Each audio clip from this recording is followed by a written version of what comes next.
तो देखिए आज की वीडियो खास करके उन बच्चों के लिए बहुत ज़्यादा इंपॉर्टेंट होने वाली है जिनका स्कोर नहीं बढ़ पा रहा है किसी वजह से, या वो भी पेपर फुल अटेम्प्ट नहीं कर पा रहे हैं, या फिर उनको प्रॉब्लम्स आ रही हैं अपनी तैयारी में। तो देखिए लास्ट के 30 दिन बचे हैं, मुश्किल से गिनती के, क्योंकि उसके बाद आपका एग्जाम 18 फरवरी को है ही। तो इन सब के बीच में आपको ये जो लंबा चौड़ा सा सिलेबस है उसे कवर करना, और सिर्फ कवर ही नहीं करना है, अच्छे से उसको तैयार करके आपका स्कोर भी बढ़ाना है। अगर ऐसा नहीं हो पाता है तो फिर एग्जाम कवर करने का कोई मतलब नहीं। तो चलिए हम कुछ सटीक विश्लेषण करेंगे और उसके बाद में देखते हैं कि आपको ऐसी कौन कौन सी चीज़ें हैं जो करनी पड़ेंगी जिससे आपका एग्जाम जो है वो अच्छा जाए, आपका सिलेबस जो है वो अच्छे से कवर हो पाए। तो देखिए हम सबसे पहले इसके सिलेबस को एक बार पुनः देखेंगे। देखिए हम सभी लोग जानते हैं कि इसमें टोटल 150 क्वेश्चन आएंगे, हर कोई जानता है। आप लोग लगातार मॉक टेस्ट लगा रहे होंगे तो आपको पता भी होगा, लेकिन आपकी कमी कहाँ पे रह रही है ये आप नहीं जान पा रहे। तो चलिए वो आज मैं बताता हूँ।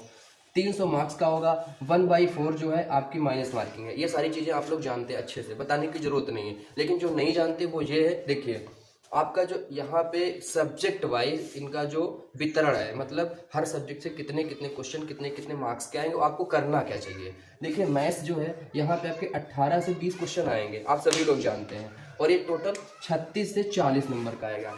ठीक है, ये भी आप लोग जानते हैं। लेकिन अब इस मैथ में दो प्रकार की मैथ होती है, एक होती है अर्थमेटिक और एक होती है एडवांस। अब बच्चे क्या अर्थमेटिक के साथ साथ एडवांस में बहुत ज़्यादा फोकस्ड रहते हैं कि चलिए ठीक है एडवांस भी अच्छे से पढ़ते हैं। भाई एडवांस से क्वेश्चन ही नहीं आते आपके, बहुत ज़्यादा मुश्किल से आपके 3 से 4 क्वेश्चन, बहुत ज़्यादा 5 क्वेश्चन आएंगे आपके एडवांस से, और वो भी कौन से 2D और 3D के, बहुत ज़्यादा, मतलब इससे ज़्यादा आपकी एडवांस मैथ नहीं पूछी जाती। तो मेरा सजेशन रहेगा बच्चों, भाई देखिए आपके 18 से 20 क्वेश्चन आएंगे, 18 से 20 क्वेश्चन में से आपका जो है 13 से 15 क्वेश्चन जो आपके अर्थमेटिक से आ जाएंगे, अर्थमेटिक से आ जाएंगे 13 से 15। और उसके बाद में बचा आपका एडवांस। एडवांस से आपके इसमें से बचे हुए क्वेश्चन, यानी कि 3 से 4 क्वेश्चन 5 क्वेश्चन जो भी है वो आपका एडवांस रहेगा। तो मेरा सजेशन रहेगा ज़्यादा से ज़्यादा आप लोग फोकस्ड रहिए कहाँ पे, अर्थमेटिक पे। अर्थमेटिक को अच्छे से तैयार करना है, और जो आपकी एडवांस है समय बचे तब एडवांस की तरफ, हम ये नहीं करिए एकदम आप छोड़ दीजिए, लेकिन समय बचे तब एडवांस की तरफ सबसे ज़्यादा आपका जो फोकस रहेगा वो रहेगा आपका अर्थमेटिक की तरफ। क्योंकि अर्थमेटिक जो है सिंपल है, अच्छी है, मतलब आसानी से आप समझ जाएंगे। अर्थमेटिक सिंपल है, और उसके बाद में यहाँ पे स्कोर भी आपको ठीक ठाक देखने को मिल जाएगा। भाई पूरी एडवांस पढ़ने के बाद अगर आपको 4 क्वेश्चन मिल रहे हैं, 5 मिल रहे हैं, और पूरी अर्थमेटिक पढ़ने के बाद आपको 13, 14, 15 क्वेश्चन मिल जा रहे हैं, दैट ये ठीक है। उसके बाद अगर हम बात करें रीजनिंग की, यहाँ पे आपको 55 से 57 क्वेश्चन मिलेंगे। टोटल मार्क्स की अगर हम बात करें तो 110 से 114। और उसके बाद अगर हम बात करें हिंदी की, तो हिंदी में आपको टोटल 37 क्वेश्चन मिलेंगे और नंबर मिलेंगे 74। हम जीएस की बात अभी नहीं करेंगे, थोड़ी देर बाद करेंगे, लेकिन जीएस की भी करेंगे, ऐसा नहीं कि जीएस की नहीं करेंगे।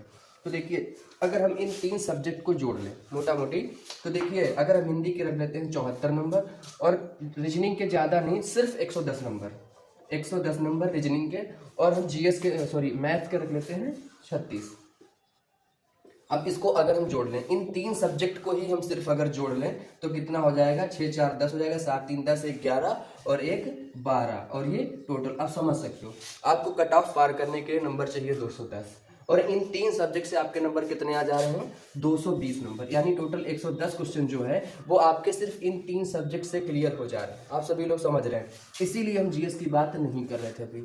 अब आप लोग अगर यूपी पुलिस की तैयारी कर रहे हैं भाई साहब, तो इतना गए गुजरे तो नहीं होंगे कि इस 38 क्वेश्चन में से 18 क्वेश्चन 15 क्वेश्चन ना कर पाए, क्योंकि ये 18-15 क्वेश्चन जो है वो आपकी सिंपल से हिस्ट्री, ज्योग्राफी और पॉलिटी जो है वहाँ से आ जाएंगे, कुछ स्टैटिक्स के आ जाएंगे, और कुछ आपके यूपी जीके के आ जाएंगे, किसी जिले का नाम पूछ ले, या हो सकता है ओडीओपी आप लोग जान रहे हैं, 1 डिस्ट्रिक्ट 1 प्रोडक्ट, उसमें से 1-2 क्वेश्चन आ सकते हैं, या किसी वन्य जीव अभ्यारण्य है अपने यूपी में, बहुत सारे स्मारक स्थल है अपने यूपी में, बहुत सारे नृत्य घराने हैं, उनसे भी क्वेश्चन आ सकते हैं आपके यूपी जीके के। तो बहुत ज़्यादा टफ नहीं है आपका जीएस। अब यही है कि अब जीएस के आप प्रकांड विद्वत्ता बनने चल दिए तो फिर दिक्कत हो जाएगी, क्योंकि जीएस का सिलेबस है बहुत बड़ा। इन 38 के 38 क्वेश्चन को सही करने के चक्कर में आप बहुत कुछ गंवा बैठेंगे इन 3 पोर्शन से, और अगर ये 3 पोर्शन आपके दिक्कत कर गए तो फिर दिक्कत आपके लिए ज़्यादा खड़ी हो जाएगी। तो ये तो बात हो गई कि आपको कहाँ कहाँ से स्कोर करना है। तो देखिए मेरा सिर्फ और सिर्फ यही कहना रहेगा कि भाई सबसे ज़्यादा फोकस आप रीजनिंग पे करिए, क्योंकि सबसे ज़्यादा नंबर यहाँ पे आपको देखने को मिलेंगे, सबसे ज़्यादा क्वेश्चन मिलेंगे, सबसे ज़्यादा नंबर मिलेंगे। और उसके बाद हिंदी सिंपल है, बहुत ज़्यादा टफ नहीं है हिंदी, और सबसे बेहतरीन नंबर यहाँ पे मिलते हैं। भाई यहाँ पे एक अपठित गद्यांश आ जाता है, एक अपलित गद्यांश आता है, सिंपल सा होता है, कोई लॉजिक नहीं लगाना, कोई दिमाग नहीं लगाना, उसी गद्यांश से उसी पैराग्राफ से उठा के क्वेश्चन का आंसर दे देना होता है। भाई साहब 10 नंबर वो फोकट के होते हैं, क्योंकि उसमें 5 क्वेश्चन आते हैं, 10 नंबर एकदम फोकट के हैं, कोई उसमें कुछ भी दिमाग नहीं लगाना कतई। बहुत ज्यादा यही है कि एक पूछ लेगा कि इसका शीर्षक क्या है, शीर्षक में थोड़ा सा दिमाग लगाना पड़ता है। तो भाई साहब 10 नंबर मिल रहे हैं, उसमें से 8 आपको फोकट में मिल जा रहे हैं, एक में दिमाग लगा लेंगे, कोई बड़ी बात नहीं है। और बाकी ऐसे पर्यायवाची विलोम ये सब आता है, रस छंद अलंकार आता है, क्या ही है। बस हिंदी में एक चीज पढ़ने वाली रहती है और वो होती है आपके मतलब बुक्स जो होती हैं उनके ऑथर। तो उसके बारे में मैंने एक पीडीएफ बना रखी है अपने टेलीग्राम चैनल विनय यूपी पुलिस, जिसका लिंक नीचे डिस्क्रिप्शन में, आप जाएंगे तो वहाँ पे ऑथर्स मिल जाएंगे आराम से। वो थोड़ा सा होता है और थोड़ा सा इसका जो हिंदी का इतिहास होता है वहाँ से एक दो क्वेश्चन आ जाते हैं, तो थोड़ा सा टफेस्ट होता है, वो हम क्लियर कर देंगे आपको अपने टेलीग्राम चैनल पे। तो उसका भी आपका इशू जो है वो भी खत्म हो जाएगा, बहुत ज़्यादा हिंदी में आपको प्रॉब्लम्स नहीं आने वाली। मेरा मानना है इन 37 में अगर आप लोग थोड़ा सा मेहनत करेंगे तो 30 प्लस तो रहेंगे 100%। 30-32 क्वेश्चन आप यहाँ से मार देंगे। उसके बाद अगर हम रीजनिंग की बात करें, 55 से 57 क्वेश्चन आप लोग यहाँ पे 53 प्लस 50 प्लस आराम से करें। मैथ्स में है आप 15 प्लस जाएं, और जितना बचता है वो आप लोग जीएस से कवर कर लें, कोई ज़्यादा दिक्कत नहीं आएगी। अब आपको कवर कैसे करना है, देखिए अब वो समय गया कि आप लोग किताब पढ़ें, किताब पढ़ने का टाइम है नहीं भाई साहब, तो किताब पे आप उतना ज़्यादा फोकस करना नहीं। अब आपको करना क्या है, सीधा सिंपल सा एक प्रैक्टिस सेट उठाओ, अच्छा सा किसी अच्छे प्रकाशन का।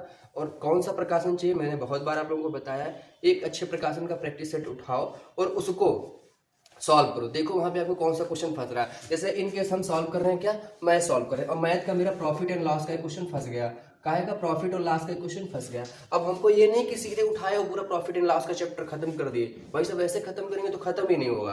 तो करना क्या रहेगा, हमको सिंपल सा जो हमारा क्वेश्चन फंसा है उस क्वेश्चन को देख रहे हैं, देखा कि उसको किस कॉन्सेप्ट का क्वेश्चन है जो मेरा फंस गया है, या किस मेथड से लगेगा जो हमारा क्वेश्चन अभी नहीं लग पाया। हमने सबसे पहले उस क्वेश्चन को लगाया, उस मेथड को लगाया। उसके बाद प्रॉफिट एंड लॉस जो है मैंने बुक उठाई, वहां से प्रॉफिट एंड लॉस का चैप्टर खोला, और उस मेथड के उस कॉन्सेप्ट के जितने क्वेश्चन है 10 12 15 इससे ज्यादा होते नहीं है, 20 मिनट में लग जाएंगे भाई साहब, वो सारे क्वेश्चन लगा लो। और उसके बाद आई गारंटी कि उस मेथड का उस टॉपिक का कोई क्वेश्चन आपसे नहीं फंसेगा। ऐसे ही अब आपको स्कोर बढ़ाना, और स्कोर के लिए मॉक टेस्ट बहुत जरूरी है भाई साहब। और आप जो भी आप सपने देख रहे हैं वो अब आपका मॉक टेस्ट ही पूरा करने वाला है। अब जिन लोगों का सिलेबस एक बार भी कवर नहीं हुआ है भाई साहब, अब सिलेबस मेरा तो यही मानना है कि सिलेबस पढ़ते रहो, लेकिन मॉक टेस्ट अब कतई मत छोड़ो। मॉक टेस्ट तो लगाना ही लगाना है 100%। अगर मॉक टेस्ट से चूक गए भाई साहब तो प्रॉब्लम हो जाएगी। तो मॉक टेस्ट लगाते रहो, और कैसे लगाना है ये सबसे बेस्ट तरीका है, बिना घबराए बिना टेंशन के आप आराम से पढ़ते। देखिए 150 क्वेश्चन है, आपने पहला मॉक टेस्ट लगाया, आपके टोटल 110 क्वेश्चन ही हो पाए, बाकी आपका टाइम खत्म हो गया, नहीं लग पाया, कोई बात नहीं है। बाकी के 40 क्वेश्चन आप छोड़ दीजिए, आप पहले इन 110 क्वेश्चन को मिलाइए, देखिए कितने सही हैं कितने गलत हैं, और उसके बाद में बाकी बचे हुए क्वेश्चन भी लगाइए। ऐसा नहीं कि छोड़ देते, लेकिन यहाँ पे कौन सा क्वेश्चन आपका टाइम टेकिंग हो गया, ज़्यादा समय ले गया, किस मेथड में ज़्यादा दिक्कत हुई, और यहाँ पे सबको टोटल देख के चल रहा है। देखिए अब जो मॉक टेस्ट है वही आपका स्कोर इम्प्रूव करेगा। किताबें पढ़ के किसी का कोर्स खरीद के अगर आप सोचे आपका स्कोर इम्प्रूव हो जाएगा, तो ये सिर्फ और सिर्फ आपकी बेवकूफ़ी है 100%। क्योंकि देखिए अब एग्ज़ाम का समय बहुत करीब है, जहाँ तक कंफर्म है वो डेट आपकी 18 ही है। अब अगर बाद में डेट बढ़ जा रही तो अलग बात है। तो 18 फरवरी तक आपका एग्जाम हो जाना है, और इतने दिन तक कोई भी आपका सिलेबस नहीं कवर करवा पाएगा। तो किसी का कोर्स खरीदना कतई नहीं है, आराम से अपने तरीके से तैयारी करिए। क्योंकि अगर आपने पहले नहीं तैयारी करी तो अब 1 महीने के अंदर कोई आपकी तैयारी करवा भी नहीं पाएगा। भगवान का तो नाम लीजिए, अपनी तैयारी अपने तरीके से करिए, जो चीज़ें गलत हो रही हैं उनको ठीक करने की कोशिश करिए, ठीक है। ज़्यादा पैनिक नहीं करेंगे, अगर बहुत ज़्यादा पैनिक करेंगे तो दिक्कत हो जाएगी। तो पैनिक नहीं करना है, बस आराम से अपना स्कोर बढ़ाने पे ध्यान देना है, अपनी गलतियों से सीख के। किसी को फॉलो नहीं करना है कि चलें ठीक है वो अब जैसे है कि किसी कोचिंग को कर रहे हैं हम भी चल के कर लें, भाई कोचिंग मत करिए, कोई ज़रूरी नहीं है। क्योंकि अब यार 1 महीने में कोई कोचिंग वाला आपका सिलेबस नहीं कंप्लीट करवाएगा, बस इतना ही समझ लीजिए कि अगर वो करवा रहा है तो आपको धोखे में ले जा रहा है, क्योंकि सिलेबस नहीं कवर करवाएगा, बस बकैती करके 1 महीने में इधर उधर करके छोड़ देगा। तो वो सब नहीं करना है, ज़्यादा से ज़्यादा टाइम दीजिए पढ़ाई को, और ज़्यादा से ज़्यादा मॉक टेस्ट, बस यही करना है। जय हिंद दोस्तों, फिर मिलेंगे किसी दूसरे वीडियो में। आपको जो भी डाउट्स रहेंगे आप लोग यहाँ पे पूछिए कमेंट करके, मैं आपको सारे डाउट्स क्लियर करूँगा, और किसी दूसरी वीडियो में वो सारे डाउट्स जो हैं एक वीडियो बना के बताऊँगा। जय हिंद दोस्तों, नमस्कार।